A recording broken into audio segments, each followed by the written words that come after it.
The sun began to rise over the airport, casting a soft glow over the terminal. Inside, the air was still, peaceful, and cold. Ibrahim Traoré stood quietly near Gate 37, calmly awaiting his flight.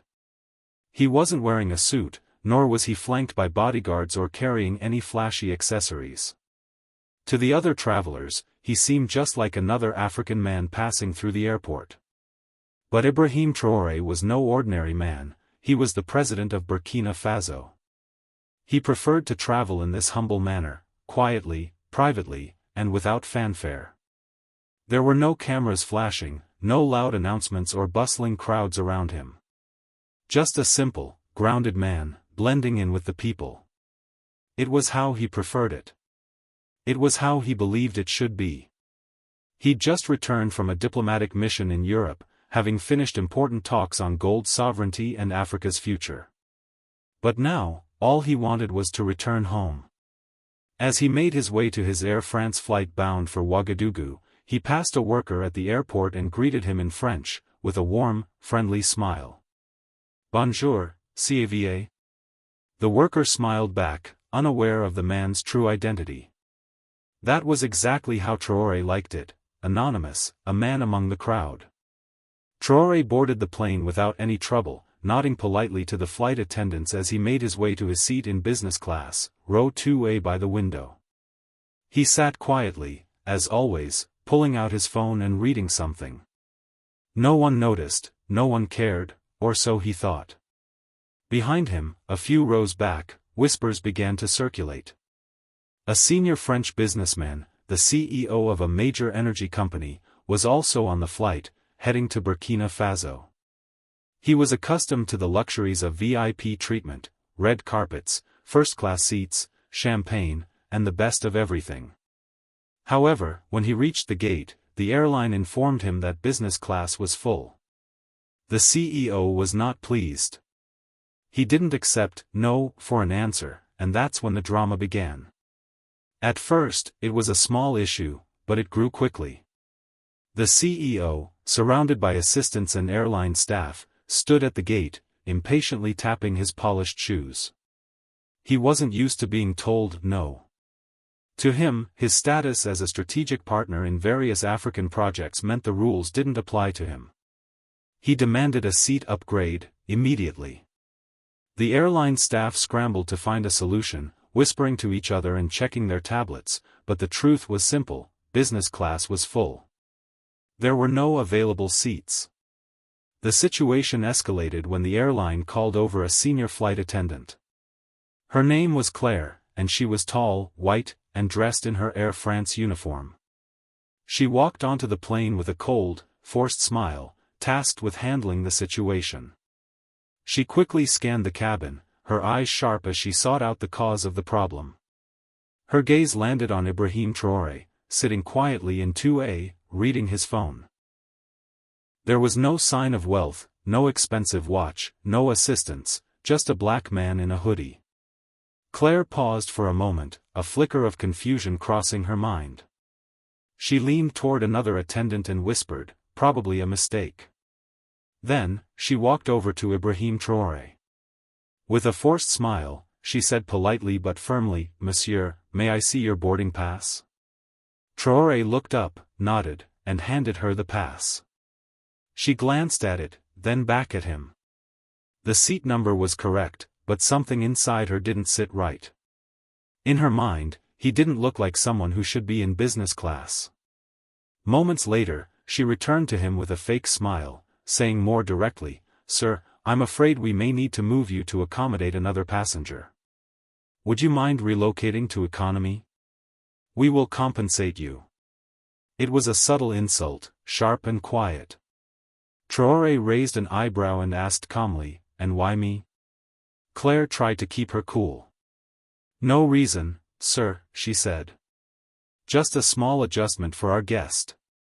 "A guest more important than me?" Traoré asked, his voice still calm. Claire said nothing, only offering a forced smile. Passengers around them began to glance over, sensing that something was wrong, but no one spoke up. Ibrahim Traoré, however, simply sat back, his expression unfazed. "No," he said, his voice steady. "I will remain in my seat." The tension began to rise, but the storm had not yet fully erupted. Claire was stunned. "No," she thought. "A man like him is saying no to me?" She wasn't used to this, especially not from an African passenger, especially not on her shift. Her pride was beginning to bruise, but she forced a smile and tried again. "Sir, I insist, this is for operational reasons," she said, her tone now colder. But Traoré didn't flinch. He looked her in the eye.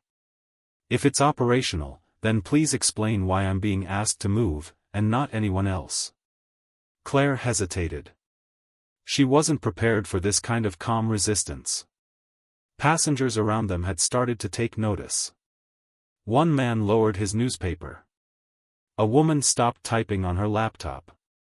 Something wasn't right, but no one spoke out. No one dared. The CEO still hadn't boarded yet. He was being held at the gate while they tried to arrange a seat for him. Claire walked quickly to the cockpit and whispered something to the captain before returning with a decision. This time, she didn't say a word to Traoré.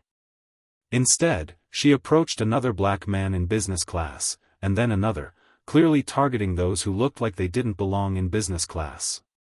That was her second mistake. Traoré sat silently, watching it all unfold. His face remained expressionless, but his mind was working. He was observing, calculating, listening. The humiliation didn't anger him, it focused him. He could feel the injustice growing, but he remained calm. When a young African man, likely in his late 20s, was asked to move to economy, the situation finally reached its tipping point. The young man asked, "Why me?" Claire said nothing, just took his boarding pass and walked away. At that moment, Traoré stood up. His voice was calm but heavy with authority as he addressed the flight attendant. "Enough," he said. "You are making decisions based on skin, not on tickets. That is discrimination." Claire turned, visibly shaken. "Sir, I'll have to ask you to sit down," she said, trying to maintain control. "Please don't cause a scene." Traoré held her gaze for a moment. There was something about his stare, steady, fearless, powerful, that caused her breath to catch in her throat. But she still didn't know who he truly was. To her, he was just another passenger acting like a troublemaker. Claire walked off again, muttering under her breath in French, always making noise. But this time, she was the one whose pride had been wounded.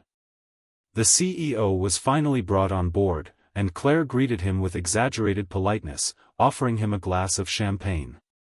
"We're fixing the seating issue, monsieur," she said, all smiles. Meanwhile, Traoré sat back down, calmly securing his seatbelt and tapping the armrest with his fingers. He didn't need to say a word. Soon, the entire world would know what had just happened, and who had been insulted. The CEO settled into his seat in business class, acting as though he had returned to his throne. He didn't even glance at Ibrahim Traoré as he passed by him. Claire made sure the CEO was comfortable, adjusting his seat, handing him warm towels, and offering him more champagne. The message was clear: you matter, but that man does not. The plane taxied down the runway, soon lifting into the sky, leaving behind French soil, but carrying with it a moment that would soon reverberate through two nations. Inside the cabin, everything seemed normal. Passengers relaxed, and the seatbelt signs went off. But beneath the surface, something powerful was building, an invisible storm waiting to burst. Traoré remained calm. He didn't complain. He didn't raise his voice. He didn't call anyone or reveal his identity. He simply sat there quietly, like a man watching a movie unfold, knowing exactly how it would end. Meanwhile, Claire avoided looking at him. Something about his presence unsettled her, but she pushed it aside. Mid-flight, she returned to his seat with a forced grin. "Would you like anything to drink, sir?" she asked, her tone still overly polite. Traoré glanced at her and replied, "Water is fine." She nodded quickly and walked away. No apology, no courtesy, no respect. The CEO, on the other hand, was treated like a celebrity. Claire laughed at his jokes, leaned in when he spoke, and asked about his important projects in Africa. He arrogantly replied, "Burkina Faso is lucky to have us. We're bringing order to chaos." Claire nodded in agreement, completely unaware that the very man he was insulting was sitting just 2 rows away. One woman in the cabin, an African nurse returning home to Bobo Dioulasso, noticed everything. She shook her head and whispered to her neighbor, "That's our president. They don't even know who they're humiliating." Her neighbor's eyes widened in disbelief, but they said nothing. The president clearly didn't want attention, and no one wanted to break the silence. Hours passed. The lights dimmed, and most passengers slept. But Ibrahim Traoré remained awake, staring out the window at the clouds. He wasn't angry. He was patient. And when the wheels touched the ground in Ouagadougou, that patience would become history. As the plane began its slow descent into Ouagadougou, the atmosphere inside the cabin shifted. The captain announced their approach in both French and English, and passengers stretched, fastened their seatbelts, and prepared for landing. Claire walked down the aisle with her clipboard, still smiling at the CEO and ignoring Ibrahim Traoré completely. Outside, the view was breathtaking. The golden sun lit up the red soil of Burkina Faso, and the city below began to stir as the aircraft glided closer to the tarmac.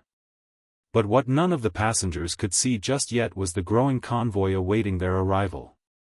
Rows of black SUVs, military vehicles, and a presidential escort lined the tarmac.